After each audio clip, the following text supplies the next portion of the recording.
आज हम शनिदेव एक राजा का अहंकारी बेटा का कहानी सुनाने जा रही हूँ। इस कहानी का सुनिए।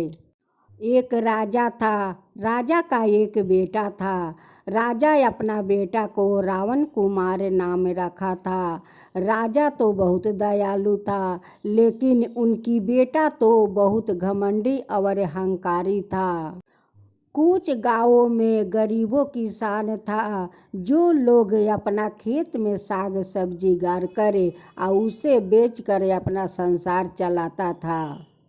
सभी किसानों बाजार जाने से पहले वो लोग पहले जाते हैं शनि भगवान का मंदिर। शनि भगवान से आशीर्वाद लेते हैं, तब भी जाकर अपना साग सब्जियां लेकर बाजार बेचने जाते हैं। उस घमंडी रावण ने उस सारे किसानों को जाकर हफ्ता वसूलता है। जो दे देता है उसका तो नुकसान नहीं पहुंचाता है, और जो पैसा नहीं देता है उनकी सारे साग सब्जियां माटी में बिखेर कर अपना पैरों से मचल देता है। सारों किसानों रोकर रह जाता है, लेकिन वो अहंकारी रावण कुमार का तनिका माया नहीं लगता है। रावण कुमार कहता है कि देखो किसान, रोकर कोई फायदा नहीं है। मेरा तो हफ्ता तुम लोग का जैसे भी हो देना ही पड़ेगा। अगर तुम लोग मेरे हफ्ता नहीं दोगे तो मैं तुम लोग का यहाँ पर बैठकर बेचने नहीं दूंगा। सभी किसान कहते हैं कि हम लोग का मिलकर राजा का पास जाकर राजकुमार को शिकायत करना चाहिए। वो अहंकारी रावण कुमार कहता है कि जाओ जाओ, तुम लोग मेरा कुछ नहीं बिगाड़ोगे। मेरे पिताजी मुझे कुछ नहीं करेंगे। मैं तो तुम लोग से हफ्ता वसूल कर रहूँगा। सभी किसान आकर राजा से उनकी शिकायत करते हैं और कहते हैं कि हे राजा, हम लोग तो गरीब किसान हैं, साग सब्जी बेचकर अपना संसार चलाते हैं। जो साग सब्जी बेचते हैं वो तो जाकर राजकुमार सारे पैसा ले लेते हैं, और जो पैसा नहीं देता है उनकी सारे साग सब्जियां माटी में बिखेर कर पैर से मचा देता है। हे राजा, हम लोग क्या करें, गरीब लोग हैं। अगर हम लोग साग सब्जी नहीं बेचेंगे तो मेरा परिवार क्या खाएगा राजा साहेब। राजा अपना बेटा से कहता है कि रावण कुमार, मैं क्या सुन रहा हूँ, तुम क्यों इस किसानों को साथ तुम शैतानी करते हो, क्यों ज़बरदस्ती करते हो, क्यों तुम हफ्ता वसूलते हो। एक गरीब किसान है, साग सब्जियां बेचता है, अपना संसार चलाता है, और तुम जाकर ज़बरदस्ती हफ्ता वसूलते हो, क्यों ऐसे करते हो। रावण कुमार कहता है कि पिताजी, ये सारे लोग रास्ते छेक कर साग सब्जियां बेचता है, सारे लोग का आना जाना बहुत मुश्किल हो जाता है, तो ये लोग हफ्ता नहीं देगा तो क्या करेगा। राजा कहते हैं कि नहीं, रास्ता में नहीं बेचेंगे तो तुम्हारा द्वार पर तो नहीं आकर बेचेंगे, तुम ऐसा नहीं कर सकते हो। वो कहता है कि पिताजी, आप मेरा बात आप नहीं समझ सकते हैं। आप तो यही किसानों का बात सुनेंगे, इसी का बात आपको समझ में आएगा, लेकिन मेरा तो बात आपको कभी समझ में नहीं आएगा। फिर दूसरा दिन सभी किसानों बाजार जाने से पहले सभी किसान उस शनि भगवान का मंदिर जाते हैं और शनि भगवान से आशीर्वाद लेते हैं और कहते हैं कि हे शनि देव, उस रावण कुमार से हम लोग का रक्षा कीजिए। देखिए हम लोग तो गरीब है शनिदेव, हम लोग तो गरीब है। साग सब्जी गाड़ते हैं या उसी साग सब्जी को बाजार में बेचकर हम लोग अपना संसार चलाते हैं। लेकिन रावण कुमार हम लोग का वो बाजार में बेचने नहीं देते हैं। सारे साग सब्जियाँ माटी में बिखेर देता है और अपना पैरों से मचल देता है। शनिदेव, उस रावण कुमार से हम लोग का रक्षा कीजिए, नहीं तो हम लोग साग सब्जियाँ कहाँ बेचने जाएंगे। शनिदेव, कहाँ बेचने जाएंगे? वही तो एक बाजार है, उसी बाजार में तो हम लोग बेचते हैं। शनिदेव, अपना संसार चलाते हैं। अगर नहीं बेचेंगे तो हम लोग का परिवार भूखे मर जाएंगे। शनिदेव, भूखे मर जाएंगे। सभी किसानों शनि भगवान से आशीर्वाद लेकर अपना अपना साग सब्जियां लेकर बाजार आते हैं और बाजार में बेचने के लिए बैठते हैं।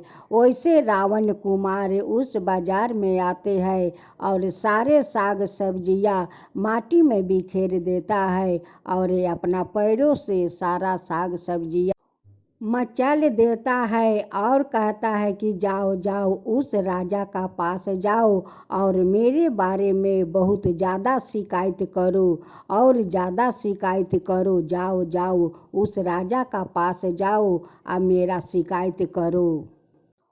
उनकी दोनों पैरों में शनिदेव कुष्ठों रोग दे देते हैं कि जो जैसा करनी करता है वैसे उनकी भोगना पड़ता है। तू गरीबों को साग सब्जियां उसी पैर से मचलते हो। अब देखो, तू अपना पैर देख देख कर तुम रोओगे। दौड़े दौड़े रावण कुमार अपना पिताजी का पास जाता है और कहता है कि पिताजी पिताजी देखिए, मेरा दोनों पैरों में तो कुष्ठ रोग हो गया है पिताजी, अब मैं क्या करूं? वो राजा कहते हैं कि रावण कुमार, तुम गरीबों को उसी पैर से साग सब्जियां माटी में बिखेर कर और मचल देते हो। देखो उसकी परिणाम तुम्हें मिल गया। देखो, तुम गरीबों को पेट पर लात मारते हो, उसका परिणाम तो तुम्हारा मिल गया। इसलिए गरीबों का पेट पर लात नहीं मारना चाहिए, नहीं उनके साथ अत्याचार करना चाहिए। रावण कुमार अपना पिताजी से कहता है कि पिताजी, इस कुष्ठ रोग का कुछ कीजिए, पिताजी कुछ कीजिए।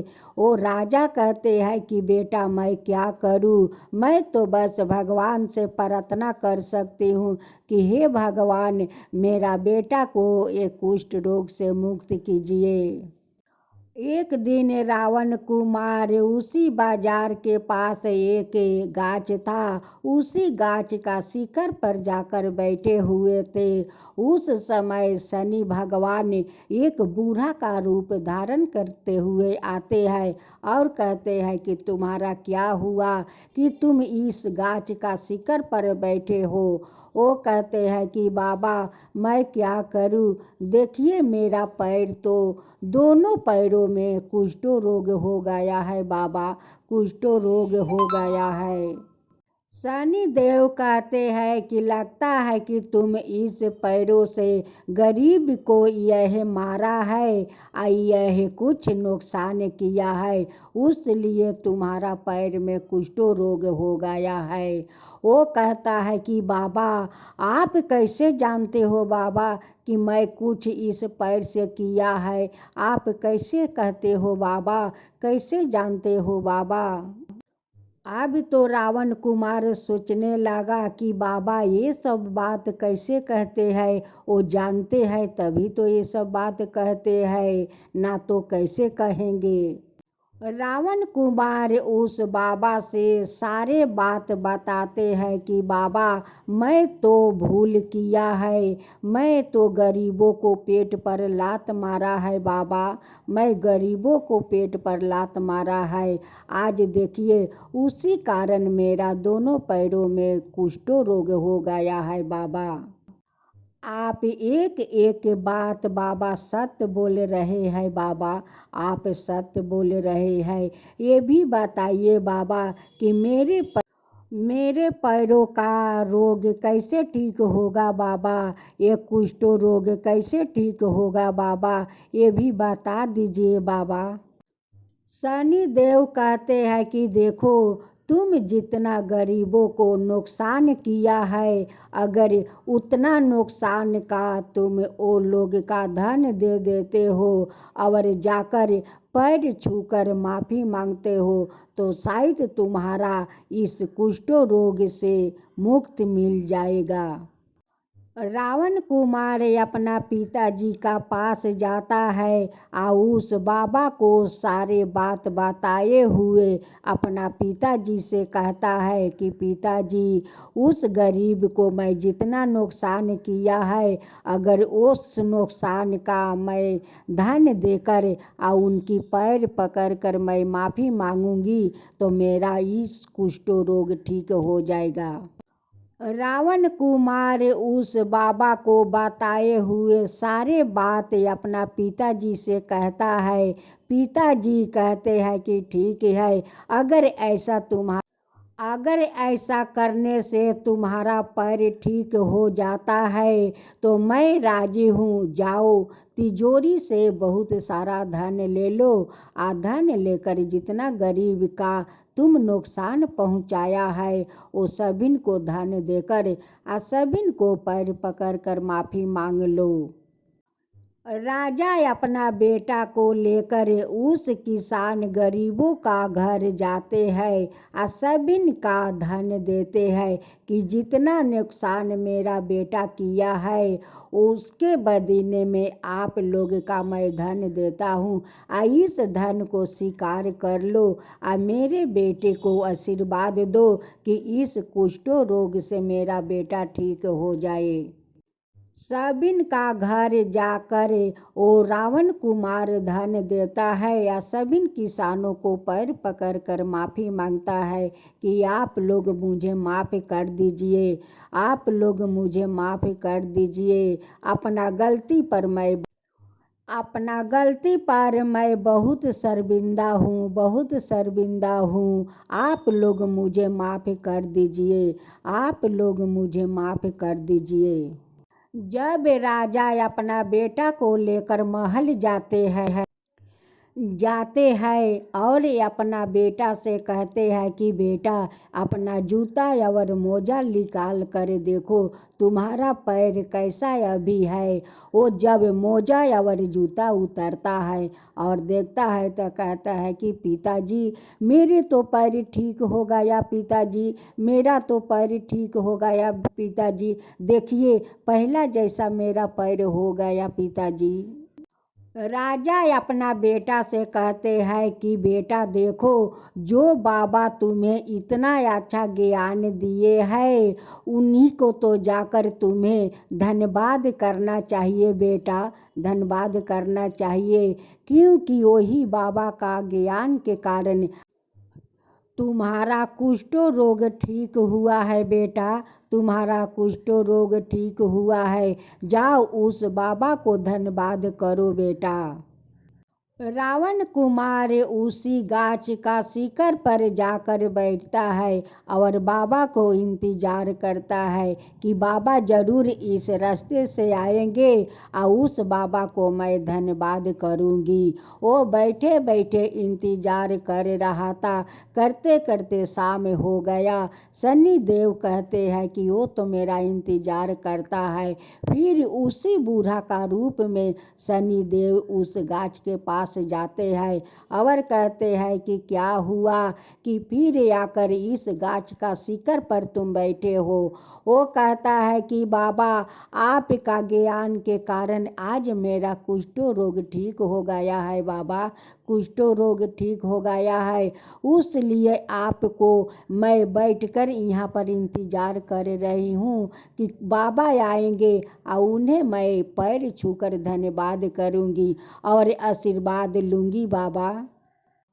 लेकिन रावण कुमार को तो पता नहीं है कि जो बाबा ज्ञान दिया वही बाबा तो शनिदेव है। शनिदेव राजा का सपने में जाकर दर्शन देते हैं और कहते हैं कि हे राजा, आपका बेटा तो घमंड था, उनकी तो घमंड मैं तूर दिया। देखो आज तुम्हारा बेटा कितना अच्छा हो गया, कितना धन्यवान हो गया कि आज वो गरीबों को पैर पकड़कर माफ़ी मांगा, वो धन दिया। अब वो गरीबों को साथ ऐसा अत्याचार कभी नहीं करेगा। अब उससे बोल देना कि गरीब दुखिया का दान पुण्य करे। राजा शनिदेव को हाथ जोड़ते हुए सिर झुकाते हुए कहते हैं कि हे शनिदेव, आप मेरा बेटा को अहंकार तोड़ कर बहुत बड़ा मुझ पर उपकार किया है। हे शनिदेव, बहुत बड़ा उपकार किया है। मेरा बेटा तो बहुत अहंकारी हो गया था शनिदेव, बहुत अहंकारी हो गया था, लेकिन आप उसका अहंकार तोड़ कर उन्हें ठंडा कर दिया। हे शनिदेव, ठंडा कर दिया। जब राजा का अंगी टूटा तो वो कहता है कि ये तो मैं सपना देख रही हूँ और सपने में शनिदेव मुझे दर्शन दिया।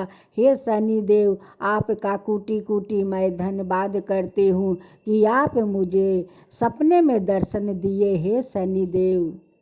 राजा अपना बेटा का पास जाते हैं उस शनिदेव का सपने के बात बताने। उससे पहले वो रावण कुमार कहते हैं कि पिताजी, मैं आज से जितना गरीब दुखिया है सबका मैं दान पुण्य करूँगी पिताजी, सबका दान पुण्य करूँगी, सबका मदद करूँगी पिताजी, सबको मदद करूँगी। ये सब बात सुनकर राजा अपना बेटा पर बहुत प्रसन्न हो जाते हैं, बहुत प्रसन्न हो जाते हैं और फिर से शनि भगवान को धन्यवाद देते हैं कि हे शनि भगवान, आपके कारण आज मेरा बेटा देखिए कैसे वो महात्मा हो बन गया है, वो कैसे गरीबों को दाता बन गया है। हे शनिदेव, जैसे उस राजा का अहंकारी बेटा को आप अहंकार तोड़ कर एक साधारण इंसान बना दिया कि आज वो सभी गरीबों का दाता बन गया, वैसे ही सभी का पुत्र को बना दीजिए, सभी को पुत्रों को वैसे ही गरीबों का दाता बना दीजिए, सभी का वैसे ही ज्ञान दीजिए। हे शनिदेव। हे शनिदेव, जो आपका कथा कहता है, जो सुनता है, जो हुंकारी पड़ता है, उन सब का ऊपर कृपा कीजिए। हे शनिदेव, सब का ऊपर कृपा कीजिए। शनिदेव की जय हो, शनिदेव की जय हो।